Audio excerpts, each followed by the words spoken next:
Hello everyone, this is me Sadia है और मैं आपके लिए लेके आई हूँ एक और रीडिंग जो कि होगी उन लोगों के लिए जो अपने एक्स के साथ रिकनसाइल करना चाहते हैं और जानना चाहते हैं कि आपका एक्स आपसे क्या कहना चाहता है।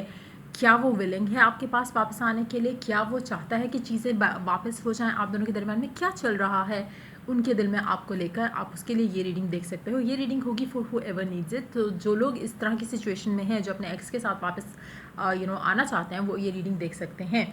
सो रीडिंग शुरू करने से पहले रिमाइंड करवाऊंगी कि ये एक जनरल रीडिंग है, सबके साथ मैच कर भी सकती है और नहीं भी। जो बातें, जो मैसेजेस आपकी लाइफ में आपकी सिचुएशन से मैच करते हैं, आप उन मैसेजेस को पिक करो, बाकी सबको छोड़ दो। अगर आप पर्सनल रीडिंग्स चाहते हो पेपॉल से या ईजी पैसे से पेमेंट कर सकते हो, सिर्फ तभी रीच आउट करो ताकि आपका भी टाइम वेस्ट नहीं हो और मेरा भी।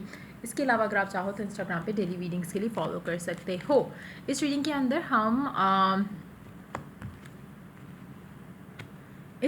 अंदर हम चार्म्स और मैसेज कार्ड्स भी ऐड करेंगे आपके पर्सन के, आपके एक्स की तरफ से। सो या लेट्स सी। अगर तो आपका एक्स जो है वो इसलिए एक्स बना because that person was not ready to embrace जो उनकी फीलिंग्स थी आपको लेकर। अगर वो इस वजह से आपका एक्स बना क्योंकि आपने सोचा कि चीज़ें आगे तो बढ़ नहीं रही हैं, so may be it was high time कि आप मूव ऑन कर जाओ उस इंसान से। तो मुझे लगता है कि अब बहुत ज़्यादा स्ट्रॉन्ग चांसेस हैं कि आपका पर्सन रेडी हो, क्योंकि शायद वो आपके बगैर खुश नहीं है, जो भी आपका एक्स है, और कहीं ना कहीं उसका दिल करता है कि आप उसकी लाइफ में वापस आओ। लेकिन जब भी वो आपके बारे में सोचता है तो उसको एक चीज़ खटकती है कि आप उससे सिर्फ और सिर्फ एक स्टेबल कनेक्शन चाह रहे हो, आप नहीं चाहते हो वो इंसान जो भी आपका एक्स है उसकी एनर्जी इज़ मोर लाइक उसको आपका पास होना अच्छा लगता है, उसको आपसे बात करना अच्छा लगता है, उसको आपके साथ कनेक्शन में रहना अच्छा लगता है, but when it comes to commitment stability in a relationship वो चीज़ उसको नहीं चाहिए। अब वो चाहिए क्यों नहीं है, वो डिफरेंट होगा सबके लिए। हो सकता है उसके लिए करियर गोल्स हो सकता है उसकी फैमिली मैटर्स हो सकता है उसका कुछ और रीज़न हो, लेकिन कहीं ना कहीं वो अपने आप को इसलिए इस सब के लिए प्रिपेयर्ड नहीं फील करता, और इसकी वजह से मुझे लगता है कि आप लोगों का ब्रेकअप हुआ होगा। इसीलिए वो इंसान आपका एक्स बना, क्योंकि वो कमिटमेंट देने के लिए रेडी नहीं था, वो अपना प्यार एक्सप्रेस करने के लिए रेडी नहीं था। कहीं ना कहीं आपने उसको छोड़ा है या उसने आपको पुश अवे किया है। अब मुझे लगता है कि वो क्योंकि उसके उसके दिल में आपके लिए बहुत ज़्यादा फीलिंग्स थी हैं जो वो सप्रेस करता आया है।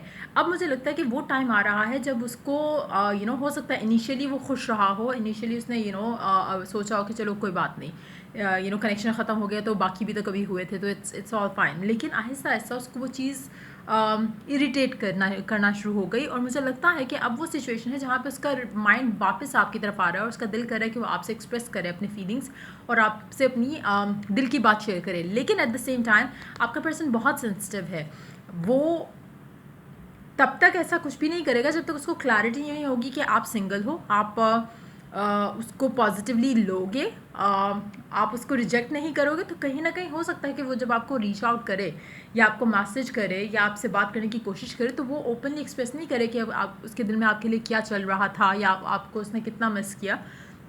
मुझे लग रहा है कि वो एज अ रैंडम मैसेज आपको सेंड करेगा और देखेगा आपका पर्सन कि where it goes.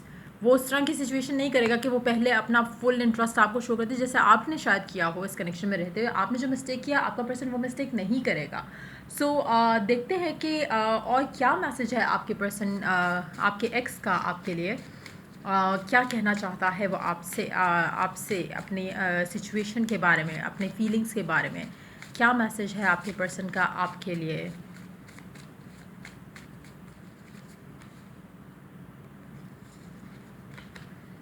I still love you unconditionally. वो आपको स्टिल प्यार करता है अनकंडीशनली, और अगेन मुझे लगता है कि पहले भी करता था अब भी करता है, लेकिन समहाउ उसने एक्सप्रेस नहीं किया कभी, या ओपनली उस चीज़ को एम्ब्रेस नहीं किया। कुछ लोग होते हैं, स्पेशली लड़कों में ये चीज़ बहुत ज़्यादा होती है, उनको लगता नहीं है कि वो जब कि वो कमिटमेंट के लिए रेडी हैं तो वो एक्सप्रेस नहीं करते अपना प्यार, अपनी फीलिंग्स, अपने इमोशंस, क्योंकि उनको कहीं ना कहीं लगता है कि जो फीमेल होती है वो ज़्यादा ख्यालों में खोना शुरू हो जाती है कनेक्शन को लेके, इसलिए दे टेंड टू हाइड।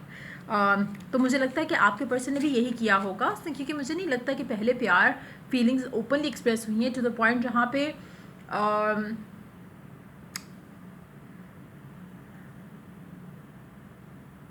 क्योंकि इस इंसान के लिए हमेशा से कॉन्फ्लिक्ट रहा है इस कनेक्शन के अंदर। उसका दिमाग कुछ और कहता था, दिल कुछ और कहता था। हो सकता है आप लोगों के फैमिली बैकग्राउंड्स में भी डिफरेंस हो सकता है आपके रिलीजियस बैकग्राउंड्स में भी डिफरेंस हो, और लेकिन समहाउ अब उसको लग रहा है कि सारे डिफरेंसेस एक तरफ और आपका प्यार जो उसके दिल में है वो एक तरफ। सो मुझे लग रहा है कि प्यार डेफिनेटली ज़्यादा हो रहा है उसके दिल में आपको लेकर। I am so attracted to you, वो आपकी तरफ खींचा चला आ रहा है ना। बहुत इंपॉर्टेंट है टू अंडरस्टैंड वन थिंग कि ये इंसान जो भी है ये आपको रीच आउट बहुत जल्द करने वाला है, क्योंकि इसके दिल में आपके लिए फीलिंग्स है। लेकिन अगैन डोंट एक्सपेक्ट कि पता नहीं कुछ आके ये प्रपोज ही कर देगा आपको, जो भी पर्सन है, लड़का है या लड़की। मुझे लगता है कि काफ़ी हद तक ये आपके पास जब वापस आ रहा है तो इंटेंशन इसकी एक ही है कि उसको रिकंसाइल करना है आपके साथ, लेकिन ओपनली एक्सप्रेस नहीं करेगा ये, क्योंकि इट्स मोर लाइक कि एम्ब्रेस तो वो कर रहा है फीलिंग्स अपनी जो उसके दिल में है टुवर्ड्स यू, इसीलिए वो वापस आ रहा है, लेकिन फियरफुल है कमिटमेंट को लेके स्टिल, और चीज़ों को आगे ले जाने के लिए स्टिल। अनटिल एंड अनलेस उसको ये फील नहीं होता कि आप उससे बदला नहीं लोगे या आप उससे कुछ भी रिजेक्ट नहीं कर दोगे, तब तक ये अपने फीलिंग्स को लेके ओपन अप नहीं करेगा। लेट्स टेक लास्ट कार्ड, देखते हैं और क्या मैसेज है आपके पर्सन का। I am afraid you would reject me. So देखा, ये आपका पर्सन जो है बेसिकली इसको फियर है कि आप उसे रिजेक्ट कर सकते हो, क्योंकि इसने आपको शायद पहले मना किया, तो अब इसको फियर है कि कहीं आप भी इसको कहीं मना ना कर दो इवेंचुअली। सो इसलिए ये वापस आएगा, लेकिन आपसे नॉर्मल बात करेगा। मुझे नहीं लगता कि फ़ौरन प्रपोज करेगा, फीलिंग्स एम्ब्रेस कर रहा है, इसको पता है कि ये आपसे प्यार करता है, बट एक्सप्रेस मुझे नहीं लग रहा कि अभी भी करेगा। So let's take more cards. Do you love me the way I love you. ये आपसे बहुत प्यार करते हैं। अगेन मुझे लगता है कि शायद इन्होंने कभी ओपनली एक्सप्रेस ही नहीं किया होगा, शायद इनका नेचर इस तरह से है ही नहीं कि अपनी फीलिंग्स ज़्यादा एक्सप्रेसिव नहीं होंगी। हो सकता है कि आप बहुत ज़्यादा एक्सप्रेसिव हो कनेक्शन के अंदर, ये नहीं है। I think about you all the time, ये आपके बारे में बहुत ज़्यादा सोचते हैं, स्पेशली आजकल। मुझे नहीं पता कि पहले क्या सिचुएशन थी, लेकिन अभी की एनर्जीज़ में this person thinks a lot about you. I know you love me but I can not commit. मुझे लगता है कि स्टिल इसको फियर तो है, कमिटमेंट का फियर तो अब भी है, लेकिन इट्स मोर लाइक कि एटलीस्ट अब भी अपनी फीलिंग्स एम्ब्रेस कर रहा है कि ये खुश नहीं था आपके बगैर। अब शायद हो सकता है जब आपसे बात करे ओपनली अपनी फीलिंग्स एक्सप्रेस जब करेगा, तो हो सकता है आपको सिचुएशन क्लियर करे कि this is what has been happening. Initially नहीं करेगा, लेकिन मुझे लगता है क्योंकि इसको अभी भी शायद फियर है, तो ये ओपनली एक्सप्रेस करेगा कि क्या चीज़ें हैं, फैमिली इशू है, रिलीजन का इशू है, या फिर कोई और मसले हैं, कोई और गोल्स हैं इसके जब ये अचीव करना चाहता है बिफोर ही और शी कमिट्स टू यू। ये सब कुछ आपसे शेयर करेगा और आपको बताएगा कि मुझे आप ही चाहिए हो, बट अ सर्टन वे। तो जब तक वो टाइम नहीं आता, जब तक ये कमिट नहीं कर पाता, ये आपको सारा कुछ क्लियर पिक्चर देगा। मुझे लगता है कि आपको इसको you have to listen to this person और फिर कुछ डिसीजन लो, जो भी आपको डिसीजन लेना है। लेकिन डेफिनेटली ये पर्सन मुझे लगता है आपको बहुत जल्द रीच आउट करेगा। सो डेफिनेटली आपको मिस कर रहा और बहुत जल्द आपको रीच आउट करने वाला है। Let's take the charms on, let's see the charms क्या ऐड करते हैं, उसके बाद हम ओरेकल कार्ड लेंगे। So we do have 2M, 1M, 2M, T and J। आपके नेम इनिशियल हो सकते हैं, आपके पर्सन के भी नेम इनिशियल हो सकते हैं। कम्युनिकेशन जो है वो डेफिनेटली आ रही है with the telephone. Online communication हो सकती है, फ़ोन की कम्युनिकेशन हो सकता है डायरेक्ट कॉल कर ले, लेकिन चेंजेस डेफिनेटली इस कनेक्शन में आपके और आपके एक्स के साथ आ रहे हैं। काफ़ी सारी चीज़ें हैं जो क्लियर करने की ज़रूरत है, जो पास्ट पैटर्न्स को और कनेक्शन के अंदर जो भी इश्यूज़ रहे हैं उसको रिजॉल्व करके क्लियर करने की बहुत ज़्यादा ज़रूरत रहेगी। Trust, love, dream and hope. मुझे लगता है कि ये इंसान आपसे वेट करने का कहेगा। मुझे लग रहा है कि इसकी एनर्जी इज़ मोर लाइक कि अभी शायद ये आपको कमिट नहीं कर सकता स्टिल, लेकिन एटलीस्ट उसको पता है कि आप ही हो इसकी वो पर्सन जो इसको खुशी देता है। सो कहीं ना कहीं ये आपसे ओपनली अपनी वो फीलिंग्स एक्सप्रेस करेगा, लेकिन आपसे कहेगा कि वेट करो। मुझे लग रहा है कि कमिट फिर भी फ़िलहाल तो फिर भी नहीं करेगा, आपको वेट करने का ज़रूर कहेगा। So let's take oracle card now, let's see कि ओरेकल मैसेज क्या है। New beginning, a new adventure awaits. Embrace it and live your dreams to the fullest passionately.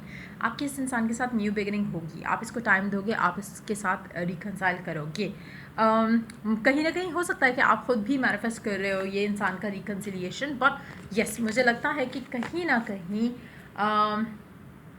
बहुत जल्द आप इस इंसान के साथ कम्युनिकेशन एक्सपेक्ट कर सकते हैं। हम एक टाइम के लिए देखते हैं, कार्ड पुल आउट करने की कोशिश करते हैं। अगर हमें टाइम फ्रेम आइडिया हो सके तो दैट वुड बी अमेजिंग, कि टाइम फ्रेम क्या हो सकता है, कब तक ये रीच आउट करेगा पर्सन। Let's find out.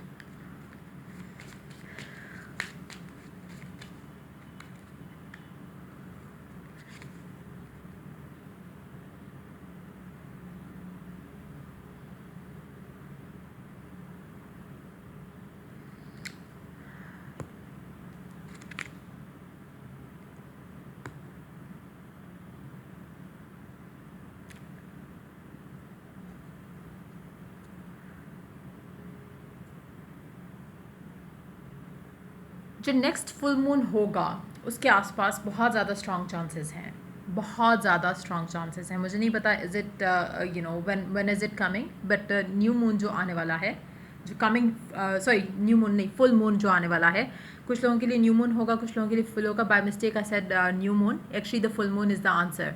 जो नेक्स्ट फुल मून होगा उसके आसपास आपका पर्सन आपसे कम्युनिकेट करेगा।